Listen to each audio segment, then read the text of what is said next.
اب سلمان اکرم راجہ صاحب نہایت ہر دل عزیز نے ہمیں جوائن کیا ہے۔ سلمان صاحب السلام علیکم۔ جی وعلیکم السلام۔ سر ایک گزارش ہے، اگر آپ ایک اپنی سولو تصویر بھیج دیں تو کبھی کبھار میں دیکھ لیا کروں، آپ تک رسائی مشکل ہے، تو ذرا پہلے سوال کا سلسلہ شروع کر دیتے ہیں۔ توشہ حنا کیس، میں لاہور ہائی کورٹ کے پینڈنگ کیس بھی دیکھ رہا تھا، لاہور سیشن کورٹ کے، مختلف ضلعوں کے، اور خود دلاور صاحب کے، اس کو اتنی سپیڈ لگ گئی ہے کہ اب ملک میں کوئی تبدیلی آ رہی ہے؟ جی آپ درست کہہ رہی ہیں، غیر معمولی ایک رفتار سے یہ کیس چلایا جا رہا ہے۔ آج غالباً ایک درخواست دی گئی تھی گواہان پیش کرنے کے حوالے سے۔ عمران خان صاحب کے وکلاء نے استدعا کی کہ ان کو دفاع میں گواہ پیش کرنے کی اجازت دی جائے، وہ اجازت بھی نہیں دی گئی، اور یہ کہا گیا ہے کہ کل مقدمے میں جو حتمی بحث ہے وہ کی جائے تاکہ فیصلہ دیا جا سکے۔ اس دوران ایک درخواست جو ہے وہ ہائی کورٹ میں زیر سماعت ہے،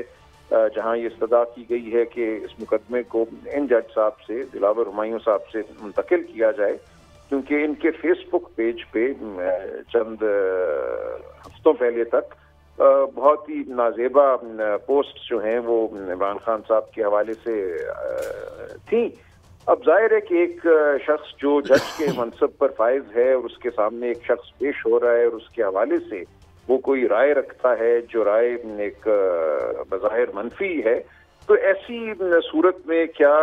مقدمہ اس جج کو معافی چاہتا ہوں، میں ایک کریکشن کر دوں سلمان بھائی، وہ اب ایف آئی اے نے کہہ دیا کہ جی وہ اکاؤنٹ تو انہی کا تھا مگر پوسٹ انہوں نے نہیں کی تھی۔ میں سلمان راجہ سے پوچھتا ہوں، ایف آئی اے تو جو ان کی حکومت ہے نا، لے پالک ہے نا، وہ تو جھوٹے پرچے مبینہ دے رہی ہے۔ اچھا سلمان صاحب، آپ نہایت غیر جانبدار کہلائے جاتے ہیں، آپ کو ہر جماعت بڑا وزن دیتی ہے، ایک جج جس کی پیج پر ایسی نامناسب تصویروں میں ایسی نامناسب تحریر ہو سابق وزیر اعظم کے بارے میں، کیا ایز اے آئینی ماہر آپ سمجھتے ہیں اس جج صاحب کو وہ کیس سننا چاہیے؟ آپ کی جتنا ماضی بھی رہا ہے یا فیوچر میں بھی ہوگا، ڈو یو تھنک یہ فیصلہ مناسب ہے کہ وہی جج زید سے سنے؟ بات یہ ہے کہ اگر کسی جج کے حوالے سے ذرا سا بھی کوئی دفاع کو شک پیدا ہو جائے جو اس کے سامنے پیش ہو رہے ہیں فریقین، تو وہ جج مقدمے کو نہیں سنتا۔ حال ہی میں آپ نے دیکھا کہ جسٹس منصور علی شاہ صاحب نے سپریم کورٹ میں جو ملٹری کورٹس کے حوالے سے کارروائی چل رہی تھی، جو مقدمہ چل رہا تھا، اس میں لکھا کہ میرا اس معاملے میں کوئی ذاتی تعلق نہیں ہے۔ ان کی ایک رشتہ داری کی بنیاد پہ ان کے خلاف یا ان کے حوالے سے استدعا کی گئی کہ وہ مقدمے سے الگ ہو جائیں، تو انہوں نے لکھا کہ یہ مفاد عامہ کا مقدمہ ہے، کسی کے ذاتی مفاد کا مقدمہ نہیں، لیکن اس کے باوجود میں اس سے علیحدہ ہوتا ہوں کیونکہ میرے حوالے سے ایک آپ کہہ لیجئے شک کا اظہار کیا گیا ہے۔ تو یہاں تو بہت بھرپور طریقے سے نہ صرف شک بلکہ شواہد پیش کیے گئے ہیں۔ اب یہ کہنا کہ اکاؤنٹ تو ایک شخص کا ہے اور اس پہ عرصہ دراز سے مخصوص قسم کی پوسٹ جو ہیں وہ لگائی جا رہی ہیں، بظاہر یہ بھی کہا گیا کہ کچھ ان کے اس میں کامنٹس لائکس بھی ہیں، ایسی صورت میں کیا وجہ ہے کہ اسی ایک جج کو یہ مقدمہ سننا چاہیے؟ بے شمار جج صاحبان اور میسر ہیں جن کے حوالے سے ایسی کوئی شکایت نہیں کی جا سکتی۔ تو ایک تو یہ معاملہ ہے۔ دوسرا معاملہ یہ تھا کہ ہمارا جو الیکشن ایکٹ ہے اس میں یہ تحریر ہے کہ اگر کسی ممبر پارلیمنٹ کے حوالے سے یہ الیکشن کمیشن کو خیال ہو کہ انہوں نے جو گوشوارے اثاثوں کے دائر کیے ہیں الیکشن کمیشن میں، ان میں کوئی غلط بیانی کی گئی ہے، تو پھر 120 دن کی مدت حاصل ہے الیکشن کمیشن کو، اس پہ وہ ان کے خلاف کوئی مقدمہ قائم کرنا چاہیں اس ممبر کے خلاف تو کر سکتی ہیں۔ اب یہاں معاملہ اس سے بہت آگے بڑھ گیا تھا، 120 دن نہیں، اس سے شاید 200-300 دنوں کے بعد مقدمہ قائم کیا گیا۔ اب وہ بھی ایک معاملہ اس وقت اسلام آباد ہائی کورٹ کے سامنے زیر التوا ہے، اس پہ بھی کوئی فیصلہ ہونا ہے کہ کیا یہ مقدمہ شروع بھی کیا جا سکتا تھا۔ 3 معاملات سامنے آ گئے، 120 دن کی مدت، جج صاحب کی ذات کے حوالے سے، فیس بک پیج کے حوالے سے جو شکوک کا اظہار کیا گیا، اور تیسرا جو دفاع نے اپنے حق میں جو گواہی یا شہادت پیش کرنے کے لیے گواہان کی درخواست دی اس کا رد ہو جانا۔ اب یہ تینوں باتیں میری نظر میں انتہائی اہمیت کی ہیں، اور ان پر فیصلہ نہ ہونا اور فیصلہ ہونے سے قبل اس مقدمے کا ختم ہو جانا یہ باعث تشویش ہے۔ اچھا صاحب یہ فرمائیے گا، حکومت کا چند دن رہ گیا، 4 دنوں میں 54 بل قومی اسمبلی نے منظور کیے، سیکریٹ ہو یا پیمرا بل. کیا ڈو یو تھنک اسمبلی میں جو پارلیمان بڑی مقدس ہے، اس طرح بل پاس ہونے چاہیے اس عجلت میں؟ دیکھیں ظاہر ہے نہیں ہونے چاہیے، لیکن ایک چیز تو ہم نے دیکھی کہ آج سینٹ نے جو آفیشل سیکرٹس ایکٹ میں ترمیم کی جا رہی تھی اس کو قبول نہیں کیا، اور چیئرمین سینٹ نے اس معاملے کو کمیٹی کے سپرد کر دیا ہے. اور اب بظاہر یہی لگتا ہے کہ اگر 8 یا 10 تاریخ کو اس پارلیمان کا اختتام ہو جائے گا تو دیکھتے ہیں، سینٹ تو بہرحال قائم رہے گی، اس میں اس بل کے ساتھ کیا ہوتے ہیں. لیکن کیسی بھی جمہوریت ہو، ایک بات یہ پھر ہمارے سامنے واضح ہو گئی کہ سویلینز پر مشتمل ایک جمہوری ادارہ جو ہے وہ بہرحال چیزوں کو دیکھتا ہے، ایک اور تناظر میں دیکھتا ہے کہ جو قانون سازی کی جا رہی ہے کل کو وہ کسی ایک مخصوص جماعت کے گلے نہیں پڑے گی، وہ آپ کے میرے ہر پارٹی کے گلے پڑے گی. جو تبدیلیاں کی گئی ہیں وہ اگر آپ دیکھیں تو رونگٹے کھڑے ہو جاتے ہیں کہ کسی بھی شخص کے حوالے سے اگر کوئی شک شبہ ہو تو اس کے گھر میں داخل ہو کر اس کو گرفتار کیا جا سکتا ہے، اس کی دستاویزات، کمپیوٹر، اور یہ کام پولیس نہیں، جو ادارے ہیں ہمارے تفتیشی ادارے، انٹیلیجنس کے ادارے، وہ بھی یہ کام کر سکتے ہیں. تو اس نوعیت کا قانون میری نظر میں تو شاید ہٹلر کے زمانے میں 1930 میں بنے ہوں، اس کے بعد ایسی کوئی نظیر میرے سامنے نہیں.